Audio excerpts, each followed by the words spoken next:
allons lire Tenda kusoma. dans 2 Corinthiens chapitre 3. Tutasoma Korintho ya kwanza chapter yake ya 3.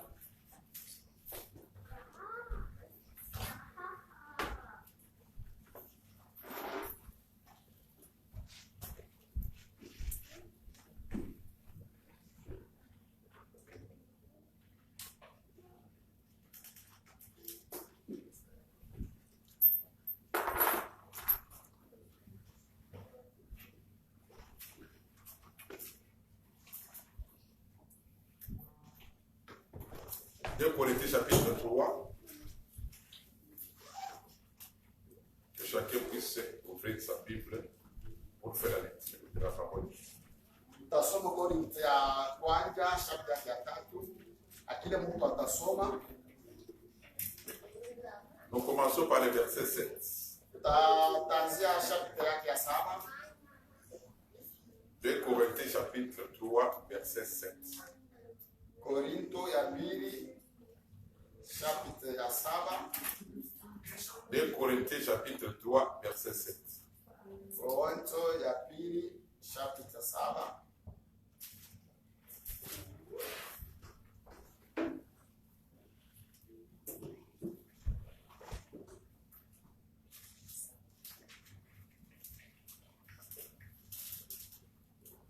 Nous lisons au nom du Seigneur Jésus-Christ. Or, si le ministère de la mort, gravé avec des lettres sur des pierres, a été glorifié au point, verset 7. Ou bien on peut commencer par le verset 6. 2 Corinthiens, chapitre 3, verset 6. Korintho ya pili chapter ya 3 verse yake ya 7. Tutaweza kuanzia kusika. Verset 6. Tutaweza kuanzia kusika. 2 Corinthiens chapitre 3 verset 6. Il nous a aussi rendu capables d'être ministres d'une nouvelle alliance, non de la lettre, mais de l'esprit. Car la lettre tue, mais l'esprit vivifie. Verset 7.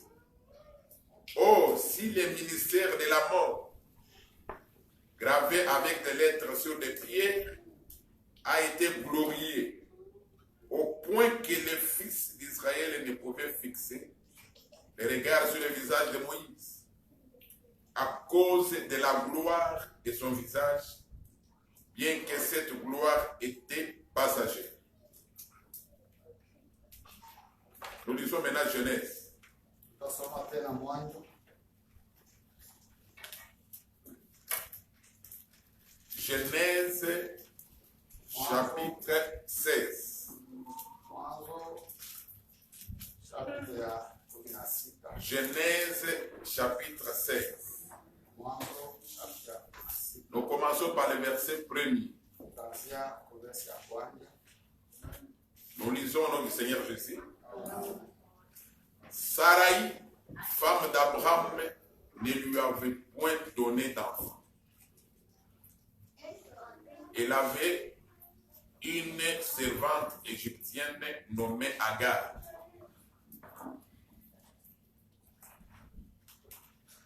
Et Sarai dit à Abraham, voici l'Éternel m'a rendu stérile. Viens, je te prie, va vers ma servante. Peut-être aurais-je par elle des enfants. Abraham écouta la voix de Sarai. Nous lisons maintenant Genèse chapitre 17. Soma tena Mwanzo 17.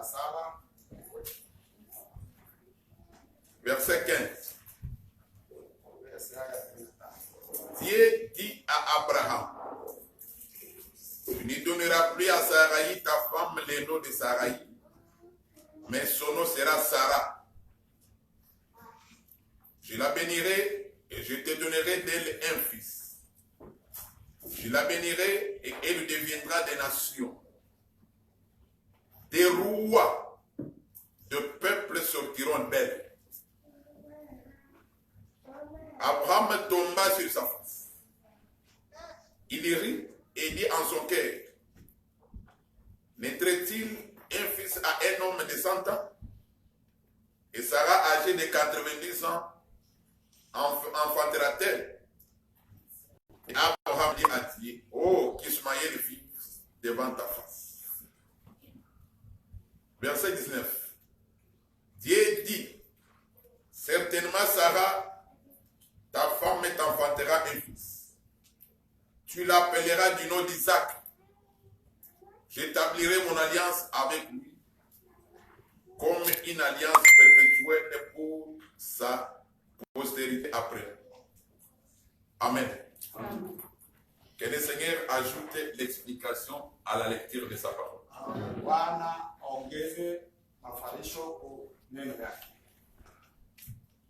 Je regrette que Frère Yael ne soit pas là aujourd'hui pour aider nos enfants en anglais. Donc aujourd'hui, ils sont sacrifiés. Alors, nous bénissons le nom de notre Seigneur pour la grâce qu'il nous a encore accordée cet après-midi de pouvoir nous retrouver autour de sa parole. Alors, nous allons nous exhorter et prêcher comme d'habitude. Je voudrais seulement que tu puisses être attentif.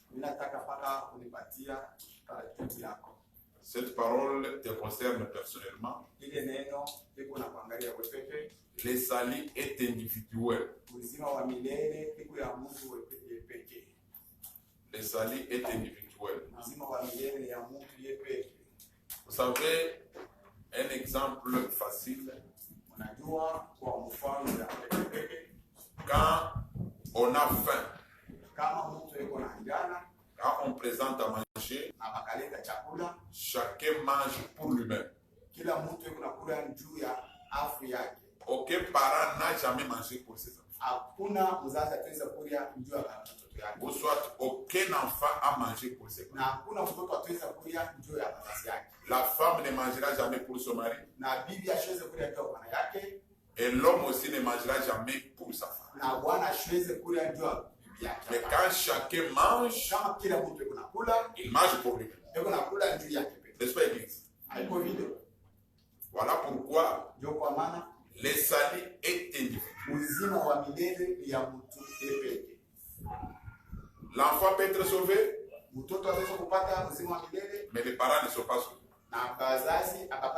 L'enfant peut être sauvé, mais l'homme n'est pas sauvé. L'homme peut être sauvé, mais la femme n'est pas sauvée.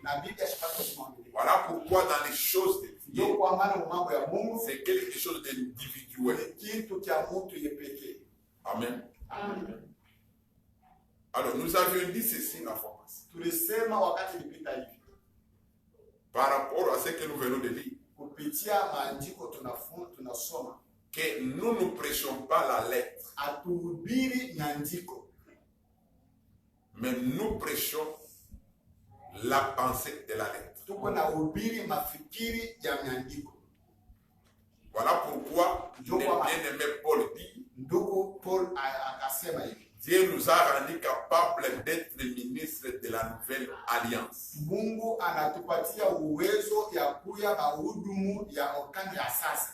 Non de la lettre, mais de l'esprit. C'est-à-dire que dans la nouvelle alliance, puisque selon la parole de Dieu, il y a deux grandes alliances. Il y a la première alliance avec les sangs des animaux. Et il y a la nouvelle alliance avec les sangs du Seigneur. Dans la nouvelle alliance, on prêche des choses spirituelles. Selon ce que nous avons. Nous ne prêchons pas la lettre. Pourquoi? La Bible elle-même dit, car la lettre fait quoi? Car la lettre tue.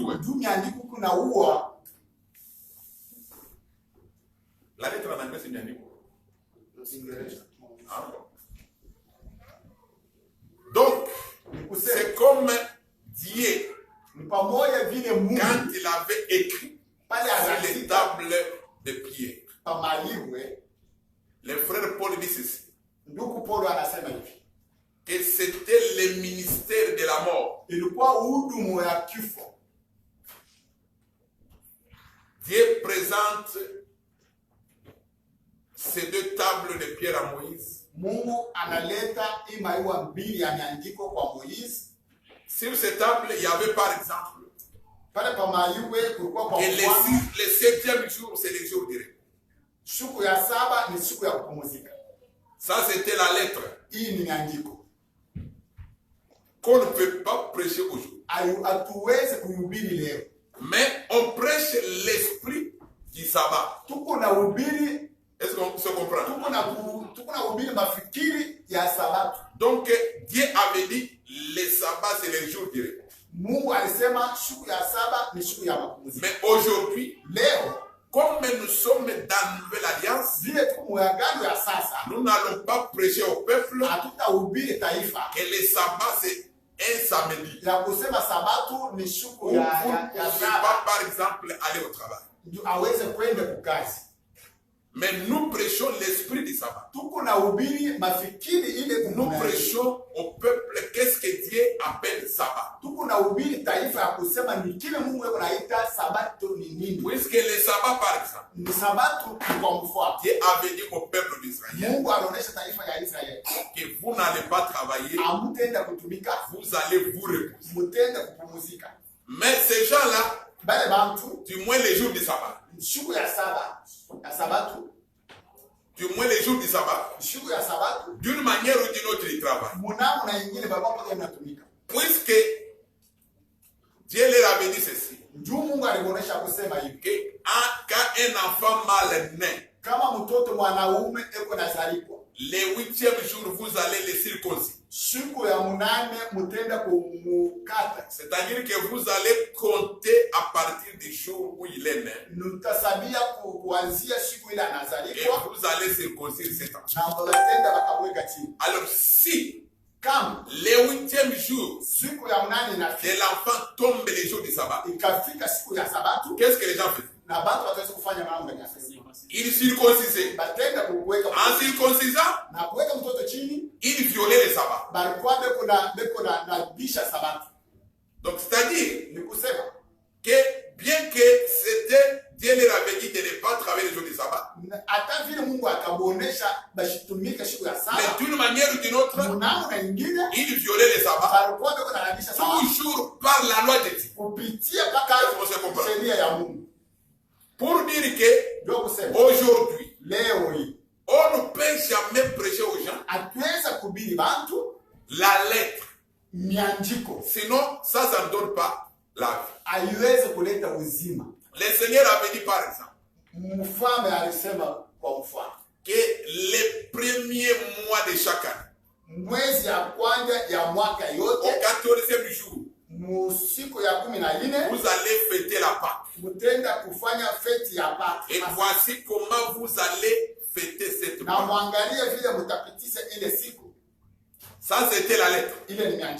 Puisque quand vous lisez dans le livre de Nombre chapitre,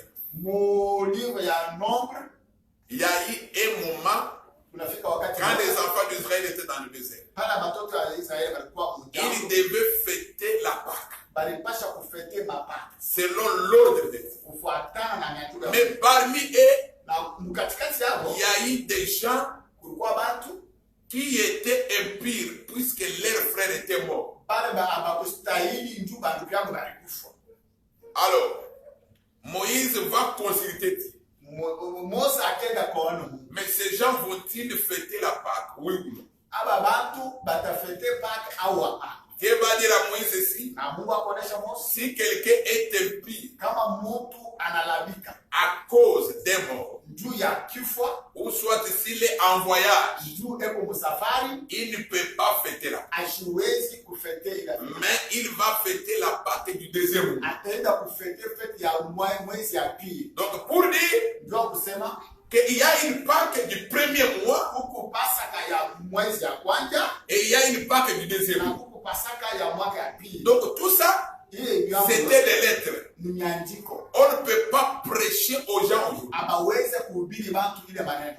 Que non, il faut fêter la Pâque. Utende kufete Puisque Pâque. fêter la Pâque aujourd'hui, Kufete Pâque leo. la Pâque du premier mois, Na Pâque ya mwezi ya ou kwanza soit la Pâque du deuxième mois. na ya mwezi ya pili. Puisqu'il y a la Pâque du premier mois, Tuko kuma Pâque ya miezi mbili. on peut lire ça Tutaweza pour kusoma. vérifier le texte. Ndio ku Nombre chapitre Nomba chapitre ya pili.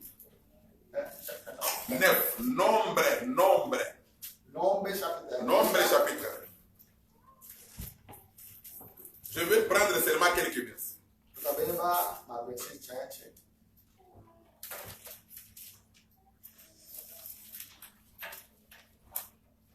Je vais prendre quelques versets. Je lis le verset 6. Tutasoma verse yake ya 6. Il y eut des hommes qui se trouvaient impurs à cause des morts, ne pouvaient pas célébrer la Pâque ce jour-là. Ils se présentèrent le même jour devant Moïse et Aaron. Et ces hommes dirent à Moïse, nous sommes impies à cause des morts. Pourquoi serions-nous privés de présenter au temps fixé l'offrande de l'Éternel au milieu des enfants d'Israël? Verset 8. Moïse leur dit, attendez que je sache ce que l'Éternel vous ordonne. Et l'Éternel parla à Moïse et dit, parlez aux enfants d'Israël et dis-leur, si quelqu'un d'entre vous ou de vos descendants est impur à cause des morts ou est en voyage dans les lointains, il célébrera la Pâque en l'honneur de l'Éternel. C'est au second mois qu'ils la célébreront le 14e jour entre les deux soirs. Vous voyez ça? Donc il va célébrer là le deuxième mois. Atakuwa kufete ile sabato ile Pasaka mwezi ya pili. C'est-à-dire en Israël, Kusema Mwisraeli il y avait la Pâque du premier mois. Pasaka ya Il y a aussi la Pâque du deuxième mois. na ya mwezi ya pili. Et tout ça, c'était seulement des lettres. Ile vyote ilikuwa paka miandiko. Mais aujourd'hui, Leo on prêche l'esprit de la Pâque. tuko na ubiri kile mafikiri ya miandiko. Qu'est-ce que Dieu appelle Pâque? Ile Mungu kuna ita Pasaka ni Je nini? vais lire Colossiens. Tutenda Colossiens. La Moussaï. Pourquoi il dort? Mon amouche. Colossiens.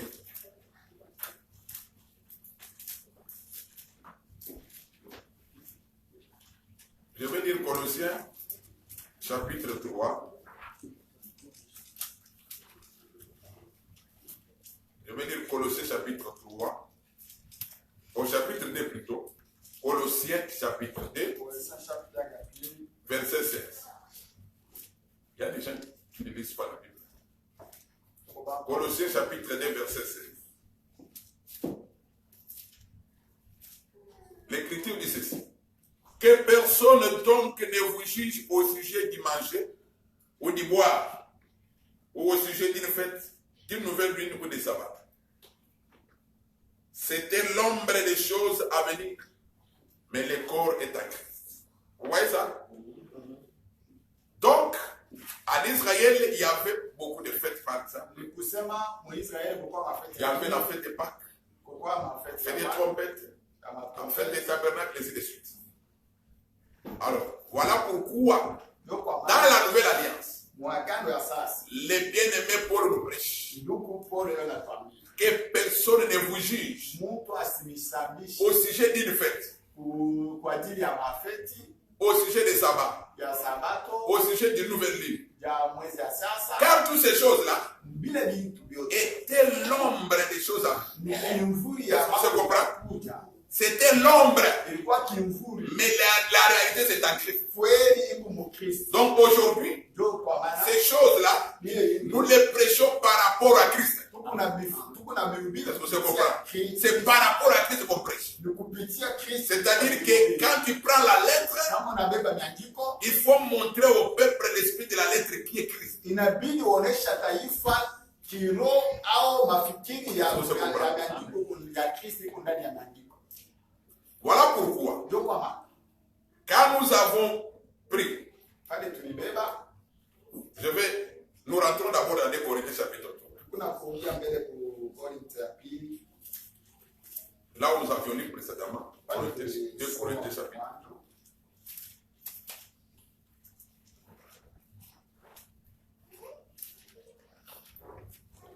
Le frère Paul dit encore ceci. Ndugu Paulo anasema hivi.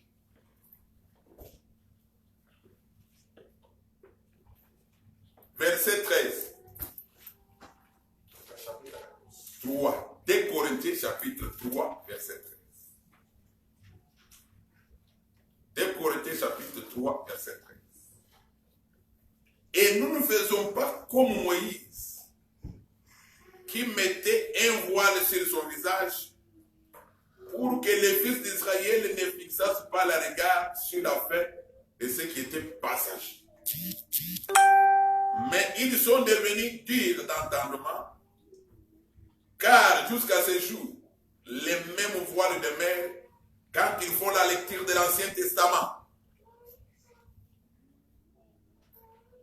Et ils ne se lèvent pas, parce que c'est en Christ qu'il disparaît. Vous voyez ça? Donc, les frères Paul dit, nous ne faisons pas comme Moïse, qui mettait les voiles sur son visage. Quand on met les voiles, on cache. Moïse, quand il était descendu de la montagne, il avait mis un voile sur son visage. Voilà pourquoi frère Paul dit ceci, que ce voile-là qui cachait la gloire de Dieu, ça disparaît où? En Christ. C'est ça l'écriture. Donc, pour que ce voile-là disparaisse, ce voile-là c'était la lettre qui cachait l'esprit. Ce voile-là disparaît seulement en Christ. C'est-à-dire quand quelqu'un ne voit pas toutes ces choses-là en Christ, le voile est encore sur lui. Vous comprenez? Donc quand tu ne vois pas que la Pâque c'est Christ, le voile est encore sur toi. Vous comprenez? C'est pourquoi frère Paul a dit dans 2 Corinthiens chapitre, je pense 5, c'est ça, il a dit ceci: Christ notre Pâque a été immolé. Puisque à la Pâque, on immolait un agneau qui était sans défaut,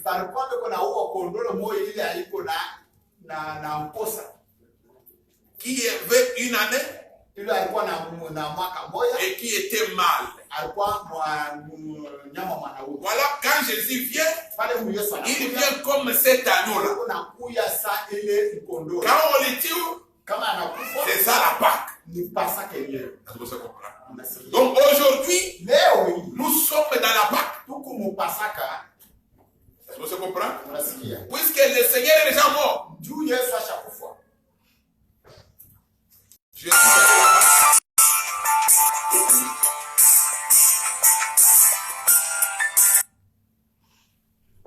Je suis allé là-bas. Je suis allé là-bas pour vous faire voir que aujourd'hui, la vie éternelle s'obtient seulement dans la nouvelle année.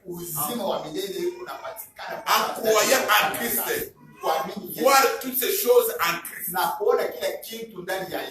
Voilà pourquoi, dans Genèse chapitre 5, la Bible dit ceci, que Sarai,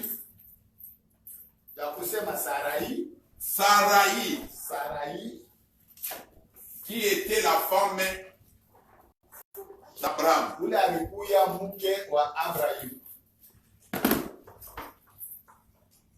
et Sarah, la femme d'Abraham.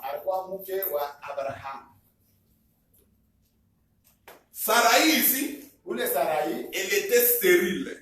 alikuwa mtasi. Sarai était stérile. Sarai alikuwa mtasi. Quand le nom de son mari était encore Abraham. Pale jina ya bwana yake ilikuwa ikingali Abraham. Lisez d'abord Esaïe 51. Tutasoma kwanza Esaïe 51. Esaïe 51.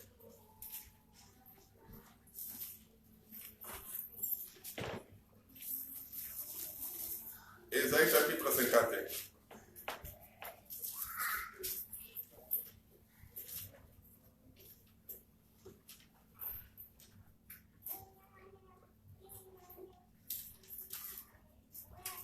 Esaïe 51, verset 1. Je lis au nom du Seigneur Jésus. Écoutez-moi, vous qui poursuivez la justice, qui cherchez l'Éternel. Portez les regards sur le rocher d'où vous avez été taillés, sur les crêts de la fosse d'où vous avez été tirés. Portez les regards sur Abraham, votre père. Vous voyez ça? Portez les regards sur les rochers. Et les rochers là, la Bible elle-même dit que c'est Abraham. Vous voyez ça? Portez les regards sur les rochers d'où vous avez été taillés. Et portez les regards sur Abraham, votre père. Or, les rochers, 1 Samuel chapitre 2, tu peux dire ça. 1 Samuel chapitre 2 dit. 1 Samuel 2 dit. 1 Samuel chapitre 2, verset 2. Nul n'est saint comme l'Éternel. Il n'y a point d'autre Dieu que toi. Il n'y a point de rocher comme notre Dieu. Voilà. Il n'y a pas de rocher comme notre Dieu. Quand on parle de rocher, on parle de Dieu. C'est ça ce qu'on a chanté ici, Mwamba Mwamba. Donc les rochers, c'est Dieu. Dieu se compare aux rochers. Et nous avons déjà expliqué pourquoi Dieu se compare aux rochers. Dieu se compare aux rochers pourquoi? Les rochers n'ont pas d'âge. Les rochers ne vieillissent jamais. C'est ça Dieu. Dieu n'a pas d'âge. Et Dieu ne vieillit jamais. Les rochers ne meurent jamais. Et Dieu ne meurt jamais. Les rochers, c'est sur les rochers que Dieu a fondé la terre. Cette terre ici est fondée sur le rocher. Premièrement, Dieu a fait les rochers et il a mis la terre sur le rocher pour que la terre ne puisse pas ébranler. Est-ce qu'on se comprend? Voilà pourquoi quand Jésus vient, il va dire ceci, que je bâtirai mon église sur les rocs. Pourquoi? Pour que l'église du Seigneur ne puisse pas ébranler. Est-ce que vous comprenez? C'est-à-dire que ce que Dieu faisait à la création, c'était seulement une prophétie. Aujourd'hui, l'église du Seigneur n'est pas bâtie sur un homme. L'église est bâtie sur les rocs. Et les rocs, c'est le Seigneur. Voilà pourquoi Abraham ici, il est comparable à un rocher. Un homme, mais Dieu l'appelle comme rocher. Là maintenant, c'est la lettre. Est-ce qu'on se comprend? Maintenant, il faut amener ça en Christ. Quand il était Abraham, sa femme était stérile. Et sa femme, on l'appelait Sarai. Na Biblia kama unamuita Elle Sarai. n'était pas au monde. Ashikwanza kujaa. Et l'écriture dit Na miandiko que nasema c'est Dieu qui avait rendu Sarai stérile. na Mungu ndio alikuisha Sarai mutasi. Alors, Dieu maintenant, Mungu sasa. dans Genèse chapitre 17, Na Genèse ya kwanza ya c'est là il vient dire à Abraham Ndio anakuwa kwambia que Abraham, Abraham, sache que ton nom ujua jina ne yako sera plus Abraham, haitakuja tena mais Abraham, ton nom sera Abraham. itakuja Ibrahimu. C'est là maintenant Ni kusema qu'il y pale a eu la circoncision. inakuwa kuwekewa tini. Dieu va dire à Abraham que tout mâle qui sera né dans ta maison Mtoto yote mwanaume atasali kwa sera circoncis le 8e jour. atatolewa siku ya unane. Et Abraham lui-même, il était circoncis ce jour-là. Na Abraham yeye peke alikatiwa ile siku. Abraham s'était circoncis à 99 ans. Bali mukata mu miaka munane na Alikata. alikata. Abraham lui-même s'était circoncis. Abraham yeye peke alikata. La circoncision Na kulikata avait commencé avec Abraham. ilianza na Ibrahim. C'est quand il devient Abraham Sara anakuja Ibrahim que Sarah maintenant trouve l'enfant. ndio pale Est-ce qu'on se comprend? Sara anapata. C'est-à-dire quand il était Abraham, Sarah n'avait pas d'enfant. Wala alikuwa Abraham Sarai ashikuwa na mtoto. Son nom a changé Jina linabarikiwa par la circoncision. kufuatana na kukatiwa. La circoncision, c'est l'écoulement du sang. Kukatiwa ni kutosha damu. Or, Abraham ici, Kama huyo Abraham il est considéré comme Dieu. leko na mbeba kama Mungu. Et Sarai comme la femme de Dieu. Na Sarai sa mke wa Mungu. C'est-à-dire que Dieu Ni kusema Mungu avait une femme qui ne mettait pas au monde. alikuya na bibi ashikwanza kuzaa. Pour que la femme puisse mettre au monde, Bila ule bibi mke azale, Dieu doit changer. Mungu anabaki Donc, Abraham ici, ule Mungu Abraham le sang doit couler. damu inapasha kuvula. C'est que tu comprends. Unacheka. Le sang doit couler. Damu inapasha kuvula. C'est-à-dire, Ni kusema Dieu, Mungu c'est le Seigneur Jésus. ni Bwana Yesu. C'est-à-dire que quand Jésus vient, Pale Yesu anakuja. quand le sang coule, Pale damu c'est kunakuja. alors que le Fils doit être manifesté. Ndio wakati mtoto anapaswa Est-ce qu'on se kuwa. comprend? Dieu avait promis à Abraham Mungu alilaka Abraham un enfant. mtoto mmoja. Et c'est Dieu qui avait donné le nom de cet enfant. Na Mungu yeye pekee ndio alileta jina ya ule mtoto. Il l'a appelé comment? Alimwita namna gani? Isaac. Isaac. Isaac, c'est le nom qui était venu du ciel. Isaka ni jina lilitoka mbinguni. Dieu a dit à Abraham Mungu akaonesha Abraham, que ta femme enfantera un enfant. mke yako atazala mtoto. Et cet enfant, Na ule mtoto tu l'appelleras Isaac. utamwita Isaka. Maintenant, la Bible dit ceci. Sasa Biblia inasema hivi.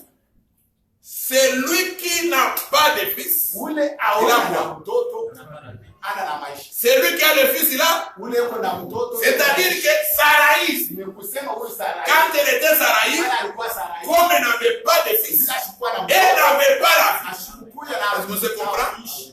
La vie n'était pas manifestée Kuishi alikuwa ndani puisque yake. Abraham Juu ne Abraham s'était pas encore circoncis. ashikuwa wena kukatiwa. C'est clair, hein? Iko wazi. Pour que Sarai ait la vie Juu Sarai apata et uzima, le fils Isaac, akuya mtoto il faut que Abraham puisse se circoncire. inabidi Abraham alikate. C'est là où nous avions expliqué la fois passée. Ndio pale tulifasiria Que dans la maison d'Abraham, nyumba ya il Abraham n'y a que les mâles qui sont circoncis. huko mpaka watoto Pas les filles. wanakatiwa. Hakuna watoto. Et quand on parle de mâle dans la Bible, Pale kunasema ndio watoto on parle d'un seul mâle qui est le Seigneur Jésus. Banasemaka mpaka mtoto mwanaume mmoja. Pour dire que Ndio kusema c'est le Seigneur qui doit faire couler son sang. Bwana Yesu ndio anapaswa kuvuisha damu yake. Quand le Seigneur fait couler son sang, Pale Yesu yuko anavuisha damu c'est ça yake. maintenant Abraham. Ndio kubadilisha jina ya Abraham wa Abraham. Quand le sang coule, Pale damu inavuja. c'est alors que Sarah a maintenant l'enfant. Ndio wakati Sara sasa Oh, anapata Sarah aujourd'hui c'est l'église. Sara leo ni kanisa. C'est-à-dire que nous avons eu la vie Tunapata uzima à cause du sang du Seigneur Jésus. kupitia damu ya Yesu ilivuja. Avant que le sang coule, Kwanza damu il ivuje n'y avait pas là. akukuya uzima. Tout ce temps-là, Ile wakati où yote Moïse a marché avec le peuple musulman. Moizi alikuwa kunatembea na watu wa Esaïe, Jérémie, ile maprofeta wote David, Salomon, il n'y avait pas la vie. hakukuwa uzima. Et de quel on parle de la vie éternelle. Ni uzima wa milele. La vie éternelle Uzima wa milele vient seulement uko nakuja quand le sang du Seigneur coule. kama mpaka damu ya Yesu inavuya. C'est simple, hein? Unasikia? Vous voyez Abraham. Abraham. Sarah. Sarah. Nous ne sommes pas Sarai, Shia tuna basarai. mais nous sommes Sarah. Tuko basara. Sarah, Sarah, la femme d'Abraham. mke wa Abraham. Et le véritable Abraham, c'est le Seigneur Jésus. Ni Bwana Yesu. Amen. Amen. C'est facile, hein? Iko easy. Alors nous disons encore ceci. Tunasema hivi. Comme le sang a déjà coulé, Vile damu isha kuvuja. nous appartenons maintenant au Seigneur. Tunakuja na Bwana Yesu. Puisque nous avons les fils. Mtoto. Nous avons les fils. Kuna mtoto. Les fils, Mtoto c'est le Seigneur. ni Bwana Yesu. Comme nous avons les fils, Vile tunakuwa na mtoto. nous disons que l'ennemi ne peut pas nous toucher. Adui wetu hatuweze kutugusa. L'ennemi ne peut jamais détruire. Adui hatuweze kuharibisha maisha yetu. Dans l'église, Mkandani ya il n'y a kanisa. pas de fils. Hamuna Il y a batoto. un seul fils. Muku mtoto paka moja. Le seul fils, Mtoto moja c'est le Seigneur ni Jésus. Bwana Qui Yesu. est la parole de Dieu. Ile neno ya Mungu. Le diable ne détruira jamais la parole. Shetani hawezi Jamais, kuharibisha jamais, neno ya jamais. Mungu hata namna gani. Puisque détruire la parole, Mungu kuharibisha neno ya c'est Mungu détruire l'église. ni kulamisha kanisa. Je vous donne un témoignage dans les Saintes Écritures. Nimepatia témoignage moja. L'ange vient vers Marie, Malaika kunakuja kumbele ya Maria. dire à Marie ceci, Anamwambia hivi, que tu seras enceinte. utapata ujauzito. Tu seras couverte par la puissance de l'Esprit de Dieu. Utafanikiwa na nguvu ya Bwana Yesu. Pendant ce temps-là, Ile wakati Marie n'avait pas encore connu d'homme. Maria ashikujua wanaume, alikuwa bikira. Elle était fiancée. Alikuwa na fiancé. Joseph était son fiancé. Joseph alikuwa fiancé wake. Et Marie tombe enceinte. Maria anapatikana na mimba. Et quand Marie tombe enceinte, Pale Maria anapata qui kiauzito. était dans le ventre de Marie? Nani alikuwa ndani ya tumbo wa Maria? C'était qui? Alikuwa nani? C'était Dieu. Alikuwa Mungu. C'était Jésus qui est dans le ventre de Marie. Alikuwa Yesu alikuwa ndani ya tumbo wa Maria. Mais regardez ce que Dieu a fait. Angalia kile Mungu anafanya. Quand Joseph remarque que Marie est enceinte, Pale Joseph akaona kino Maria iko na mimba. l'ange vient lui dire Malaika anakuwa kumwambia que Joseph, Joseph, ne t'en fais pas. hapana kuhuzunika. Ne te répudie pas ta femme Marie. Hapana kukatala mke wako. Car la grossesse qu'elle a, Juu kiauzito kile iko nacho elle vient de Dieu. kiko natoka kwa Mungu. Et l'écriture dit ceci. Na maandiko inasema hivi.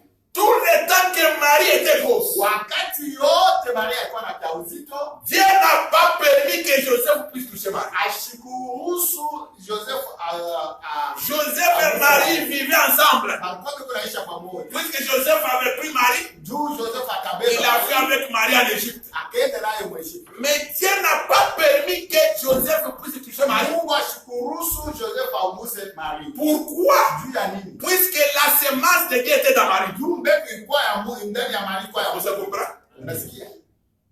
Or, Marie, Maria Jésus ne l'a jamais appelé mère. Yesu aliyamtaka mama. Jésus l'appelle toujours femme.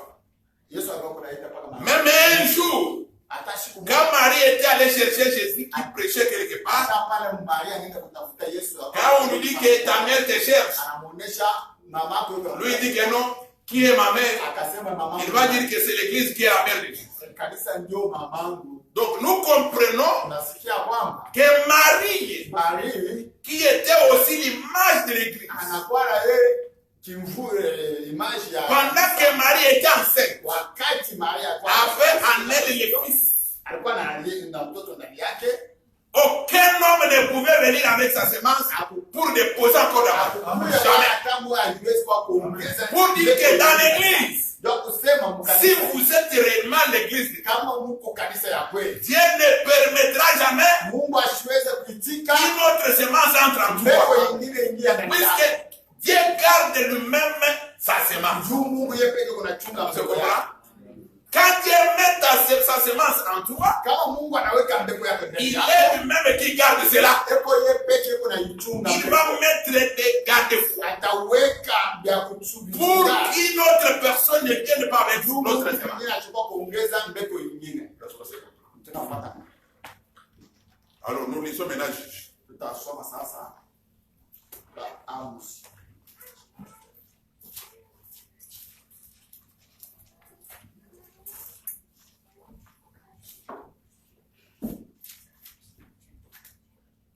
Juge chapitre 16. Amos chapter 16. Juge chapitre 16. Amos 16.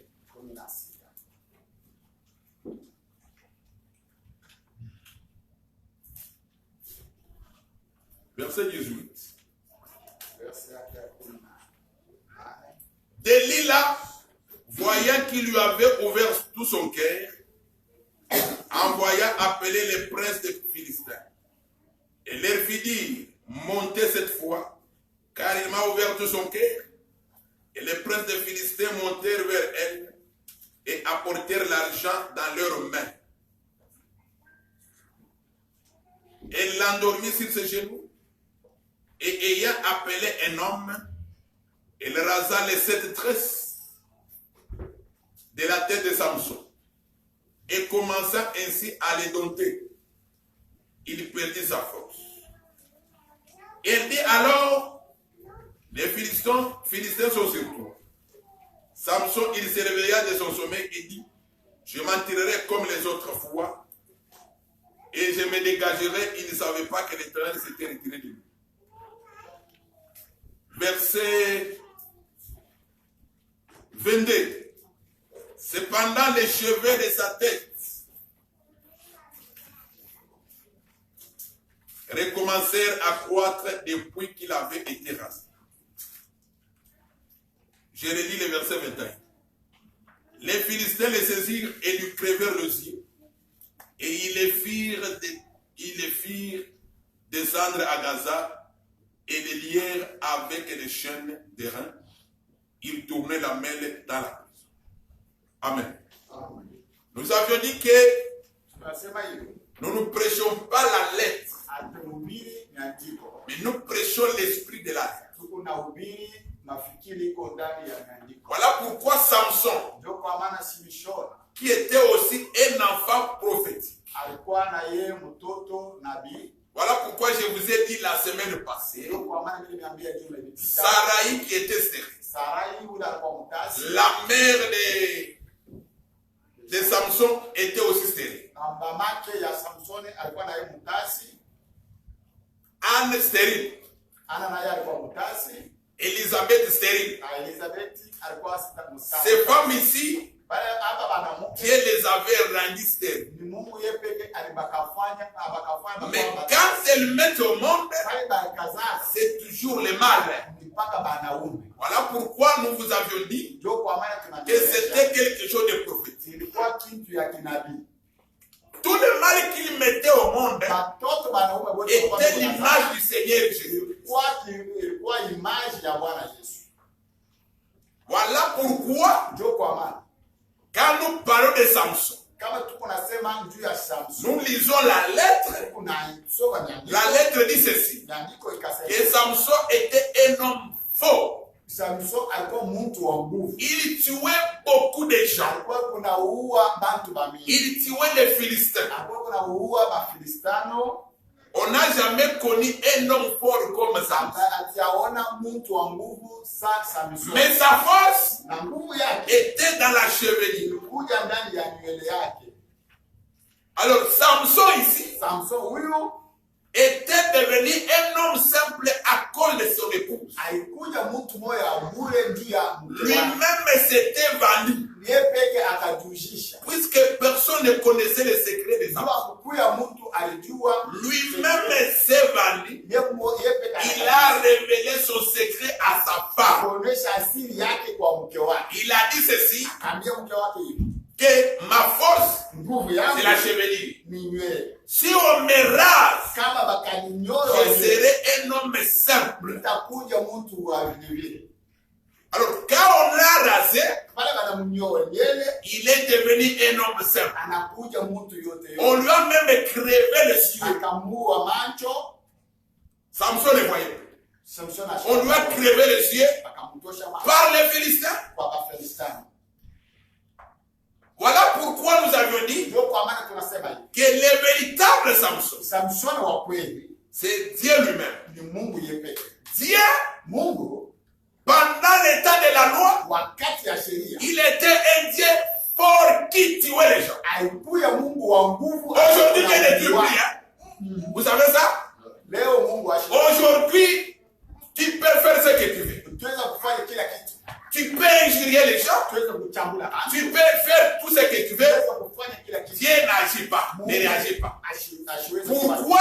kwa nini? Puisque Dieu aujourd'hui est devenu faible à cause de sa femme. Il a perdu la force qu'il avait. Anapoteza nguvu alikuwa nayo. Vous savez combien de gens Dieu tué? Mnajua wingi ya watu Mungu aliua. Quand vous lisez les Saintes Écritures, Kama unasoma maandiko matakatifu. Dieu pouvait tuer 3000 personnes au même moment. Kuua watu 3000. La colère de Dieu, Kiislamu cha quand la colère de Dieu, quand elle s'enflammait, kama Mungu alisirika. Dieu pouvait tuer 3000 au même moment. Anaweza kuua watu 3000. Puisqu'ils n'ont pas obéi à la loi de Dieu. Watu abatimiza. Aujourd'hui, kwa leo même si tu n'obéis pas à la loi de Dieu, Dieu ne te fera rien. Mungu atakufanya kitu. Pourquoi? Kwa nini? Puisque Dieu a perdu sa chevelure. Mungu anapoteza nywele. Il a perdu sa chevelure. Pourquoi? Anapoteza nywele yake À cause de l'amour de sa kwa femme. mapenzi ya bibi yake. Est-ce que c'est comprend? Nasikia. C'est à cause de cet amour Kwa mapenzi que Dieu a perdu sa chevelure. Mungu akapoteza nywele C'est yake. ça Samson Ndio Samsona qui avait perdu sa chevelure à cause de sa femme. alipoteza nywele yake ni kwa ndoa. Et on lui a crevé les yeux. Akamtosha macho. C'est ça Jésus. Ndio Yesu Quand il est venu, pale alikuja. il est venu comme un homme simple. Alikuja saa mtu wa Dieu, mais un homme simple. Mungu mtu wa ovyo. Un homme simple. Mtu wa ovyo. Voilà pourquoi il s'est laissé. Ndio kwa maana alikitia. Les gens l'ont traité de n'importe quoi. Watu wakamfanya kila kitu. Mais tout ça, Hivyo c'est à cause de l'amour de sa femme. ni kupitia mapendo ya mke wake. Souvenez-vous que quand on avait arrêté Jésus, Mkumbuke pale balisika Bwana. on lui avait même mis les voiles sur le yeux. Bakamfunga nguo kwa macho yake. C'est ça Samson qu'on avait crevé les yeux. Ndio Simshona ule balimu. Quand on a mis les voiles sur les yeux du Seigneur Pale Jésus, bakamweka nguo kwa macho yake. les gens ont commencé à les gifler. Bantu bakaanza kumpika. Ils lui disent, Bakamwambia, dis-nous, tuambie qui t'a dit? nani anakupika? Vous voyez ça? Unaona? Et Jésus n'a pas réagi. Na Mungu aliyesu. Mais attention église, Mwangalia kanisa. Mkebangu. attention. Mkebangu. L'écriture témoigne Maandiko que les cheveux de Samson avaient encore repoussé. na mbele ya Samson ikatoka tena. Aujourd'hui, Leo Samson a perdu la chevelure. Samson acha C'est kupoteza. ça le temps de la grâce Wakati wa neema. où les gens font n'importe quoi. Mungu ataweza kufanya kila kitu. Tu peux faire tout ce que tu veux. Unaweza kufanya kitu yote unataka. Puisque Samson n'a pas de chevelure. Jua kusema ni Samson Une fois que Jésus a perdu sa force. au Yesu anapoteza nguvu yake. Mais Samson, les cheveux avaient encore repoussé. Mbele itatoka tena. Pour dire que la force Jua kusema nguvu reviendra. itamjaka tena.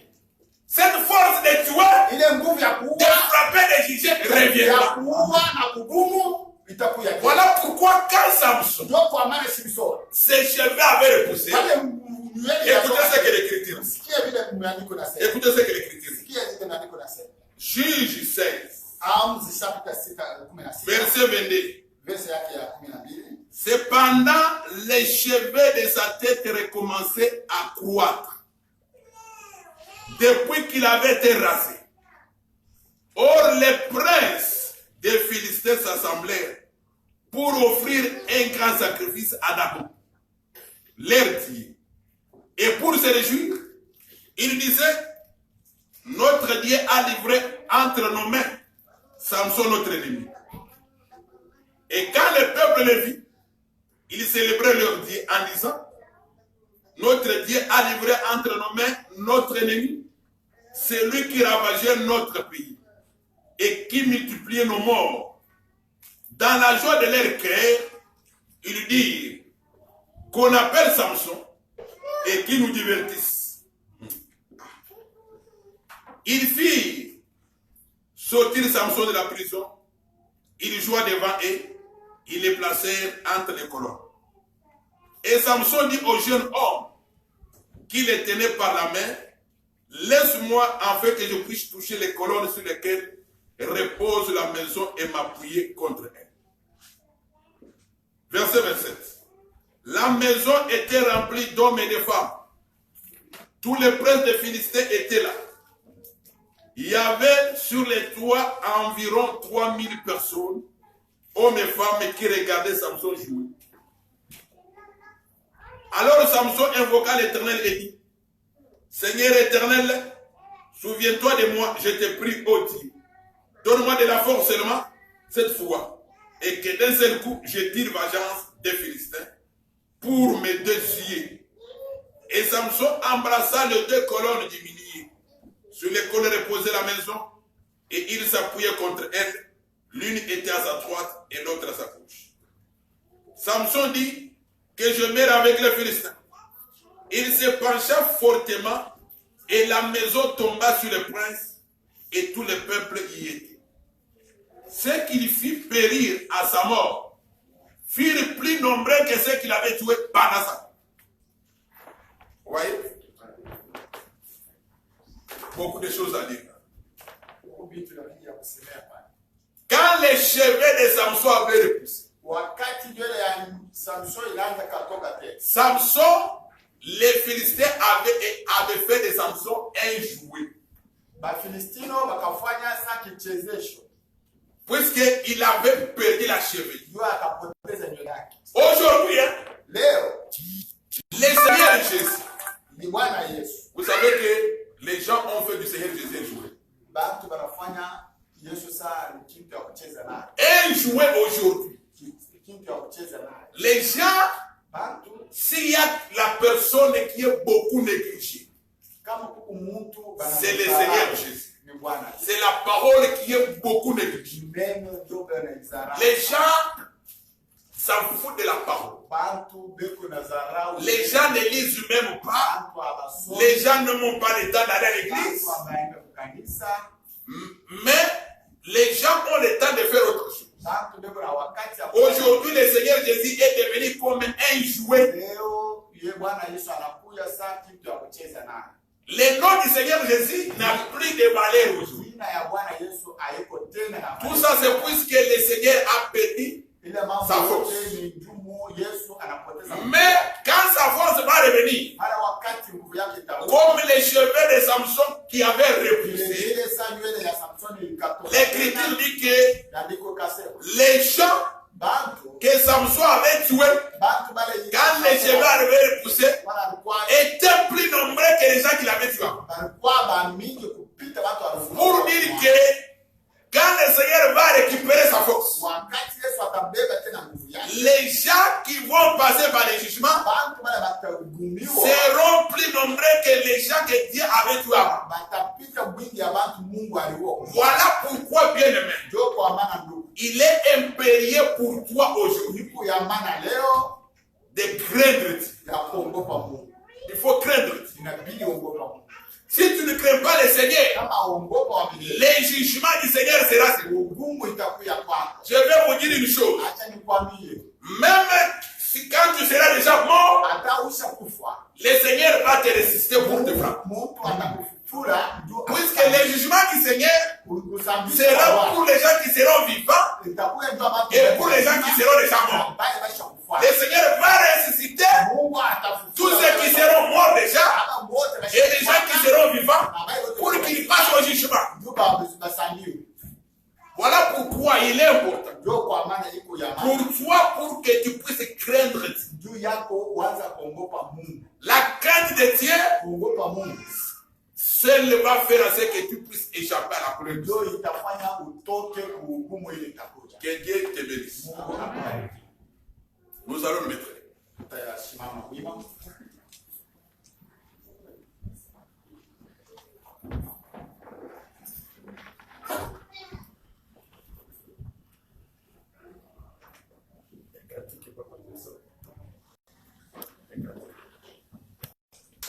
Oku mama ya